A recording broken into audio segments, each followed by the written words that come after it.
السلام عليكم ورحمة الله. الحمد لله رب العالمين والصلاة والسلام على نبينا محمد وعلى آله وصحبه أجمعين، وبعد.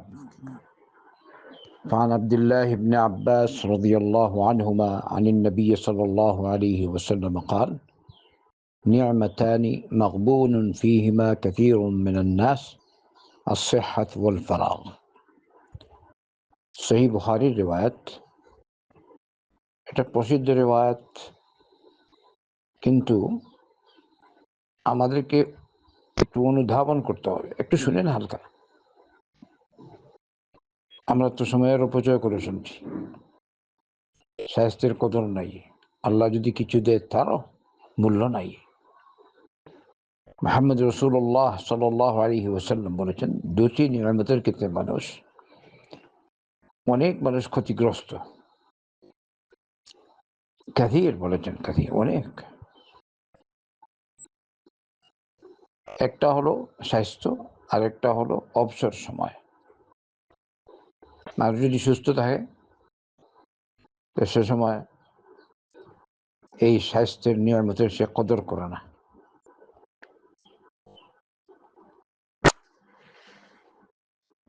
স্বাস্থ্যের নিয়ামত কদর করে না। আল্লাহ পাক তাকে এই স্বাস্থ্য দিয়েছেন, স্বাস্থ্য যদি ভালো করতে লাগায় তাহলে এটা দুনিয়ার লাইনেও ফায়দা, আখিরাতের লাইনেও ফায়দা। কিন্তু অনেক মানুষ সেই স্বাস্থ্যের কদর করে না।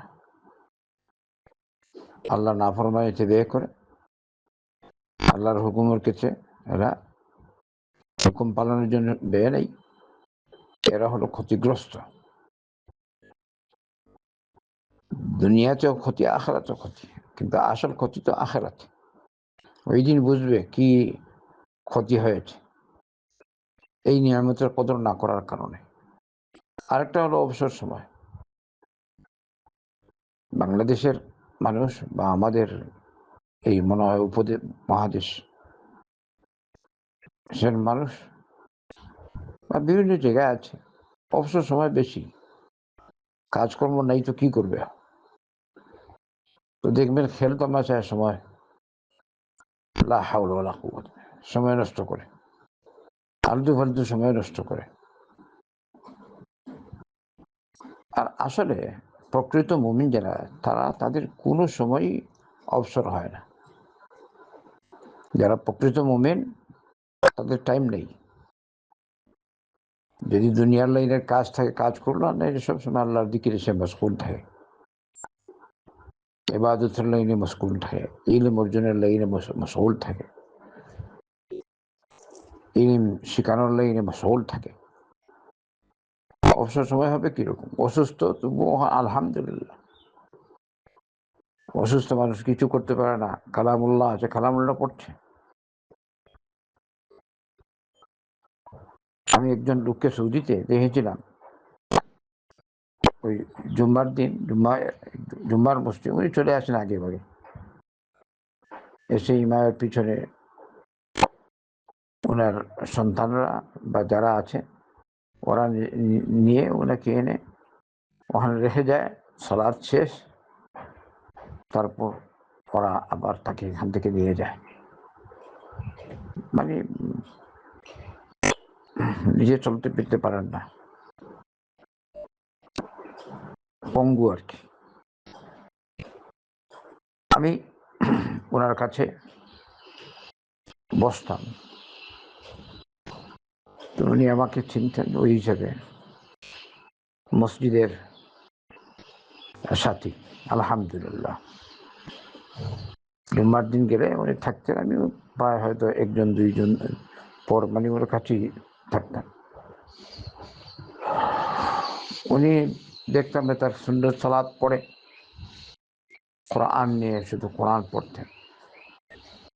আর আমি তো একটু দূরে, আমি তো আলহামদুলিল্লাহ আল্লাহ আমাকে কোরআনে কারীম দিয়েছেন, আলহামদুলিল্লাহ। কোরআন তিলাওয়াত করি, আর ওই সাথে কোনো কিতাব নিয়ে যেতাম, কিতাব পড়ে পড়ে আমার সময় অতিবাহিত হতো।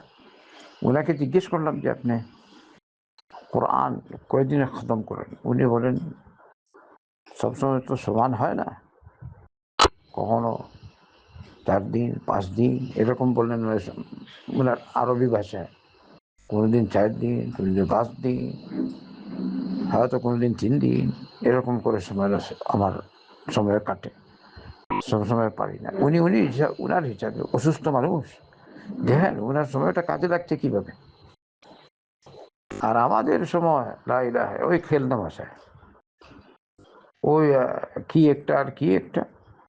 সেদিন দেখলাম খেলায় ওই একটা পরাজিত হয়েছে, যার ফলে একটা লোক বাংলাদেশি, আপনাদের বাংলাদেশি আত্মহত্যা করেছে। ইন্না লিল্লাহি ওয়া ইন্না ইলাইহি রাজিউন।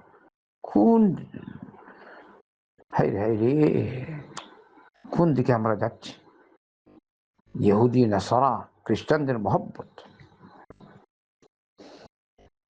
তো এই সময়টা যদি আমরা কাজে লাগাতাম, তাহলে এই বিজাতীয়দের, আল্লাহর দুশ্মনদের, ফেরেশতাদের দুশ্মনদের, ভালো নেককার মুমিনদের প্রতি আমাদের মহব্বত পোষত না। অতএব মুসলমান, আমাদের আমল আমরা শুধরাই, আল্লাহর দিকে রুজু করি, অবসর সময়টা ভালো কাজে লাগাই, নেক লোকের সোহবতে থাকি, অসৎ লোক থেকে দূরে থাকি, আমালে সালেহা করি, কোরআনে করিমকে ধরি। আপনার সময় নেই, কোন সময় তো কোরআনে আছে, আপনি সময় লাগাবেন অন্য প্রতি। হাদিস চর্চা করেন, জ্ঞান চর্চা করেন, দিন চর্চা করেন। হ্যাঁ, আল্লাহর ঘর মসজিদে যান যদি সময়, বোঝেন সময়, সময় নাই কিন্তু সময় আছে। সময় মানে ওই আপনি খেলতামশায় শেষ করে, ওই খেলতামশায় সময় না লাগিয়ে আল্লাহর ঘর মসজিদে যান, ভালো লোকের সংস্পর্শে বসেন। যদি সুযোগ পান, যদি কোনো জায়গায় দর্শ দেখেন, দর্শ, ওখানে যাবেন, সময় ভালো কাজে লাগান। যদি নেট বেট দেখেন, হাদিসে সহিহার চর্চা করেন, ইনশাআল্লাহ ফায়দা হবে। তাহলে কিয়ামতের দিন আপনি ক্ষতিগ্রস্ত হবেন না, আপনি লাভবান হয়ে এই কিয়ামতের দিন আল্লাহর দরবারে দণ্ডায়মান হবেন। আল্লাহ আমাদের সকলকে নেক আমাল করার তৌফিক দিন, হালাল পথে চলার তৌফিক দিন, হারাম থেকে বাঁচার তৌফিক দান করুন।